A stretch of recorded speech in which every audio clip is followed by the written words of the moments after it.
Jane Watson lahir pada 10 Juni 1940 di Williamson, Virginia Barat.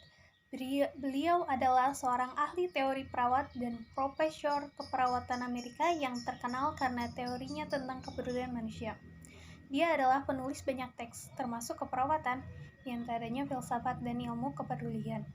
Penelitian Watson tentang kepedulian telah dimasukkan ke dalam pendidikan dan perawatan pasien di ratusan sekolah perawat dan fasilitas kesehatan di seluruh dunia. Teori kepedulian yang dicetuskan oleh Watson tidak hanya melibatkan sains untuk merawat dan menyembuhkan klien.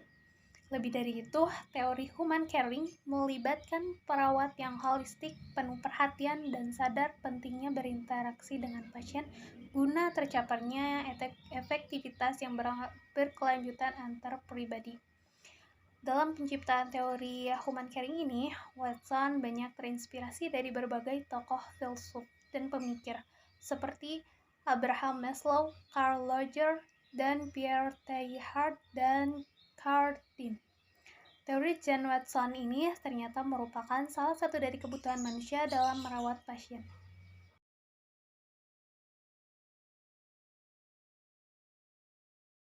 Teori Jane Watson yang telah dipublikasikan dalam keperawatan adalah Human Sense and Human Care. Watson percaya bahwa faktor utama dalam keperawatan adalah pada faktor care atau perhatian pada perawatan yang asalnya dari humanistik, preventif, dan kombinasikan dengan dasar ilmu pengetahuan. Teori Jane Watson ini merupakan salah satu dari kebutuhan manusia dalam merawat pasien.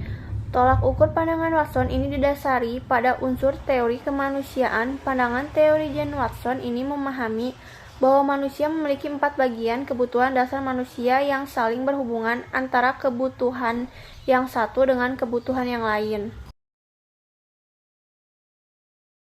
Teori Jane Watson fokus pada cara merawat keluarga yang sakit, di mana nantinya orang tua mampu melakukan perawatan pada anak-anaknya yang sakit hidrocephalus dengan tujuan untuk peningkatan kesehatan.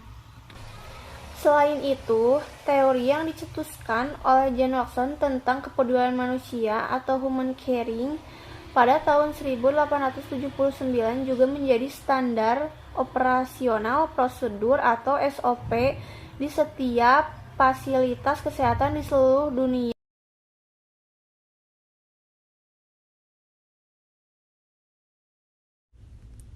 Jane Watson membagi konsep utama keperawatan dalam 4 bagian, yaitu manusia, kesehatan, lingkungan, dan keperawatan.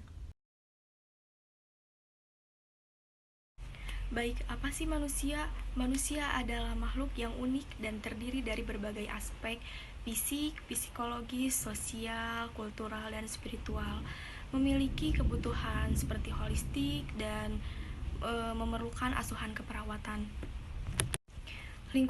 Lingkungan diartikan sebagai kondisi sekitar eksternal maupun internal yang mempengaruhi perkembangan perilaku manusia sebagai individu maupun kelompok. Yang ketiga ada kesehatan. Apa sih yang dimaksud dengan kesehatan? Menurut Jane Watson, kesehatan adalah suatu status atau proses menjadi manusia yang terintegrasi, seimbang namun dinamis dan adaptif terhadap suatu perubahan yang dihadapi sebagai sistem terbuka. Yang terakhir ada keperawatan. Keperawatan adalah proses pemberian asuhan kesehatan yang berfokus pada proses kehidupan manusia dalam rentang sehat, sakit, dan pola menekankan promosi kesehatan klien individu, keluarga, maupun komunitas. Falsafah keperawatan adalah pandangan dasar tentang hakikat manusia sebagai makhluk holistik atau yang memiliki kebutuhan biologis, psikologis, sosial, kultural, dan spiritual, dan esensi keperawatan yang akan menjadi kerangka dasar dalam praktik keperawatan. Dan selanjutnya, caring. Caring merupakan sikap peduli, menghormati, dan menghargai orang lain, dan mempelajari kesukaan-kesukaan orang lain, dan bagaimana seseorang berpikir dan bertindak. Menurut Watson 2007, terdapat 4 langkah dalam proses caring. 1. Pengkajian, 2. Perencanaan, 3. Pengimplementasian, 4. Evaluasi. Menurut Jane Watson juga meyakini bahwa praktek caring adalah inti dari keperawatan. Hal ini merupakan fokus pemersatu dan keperawatan. Intervensi keperawatan yang terkait dengan perawat manusia disebut sebagai creative factor, yakni panduan yang disebut Watson sebagai inti keperawatan. Komponen caring meliputi mengetahui, yaitu usaha untuk memahami orang lain, merawat orang lain, dan interaksi antara perawat dengan pasien. Kehadiran, yaitu kehadiran diri perawat untuk pasien, membantu pasien dan mampu mengelola emosi.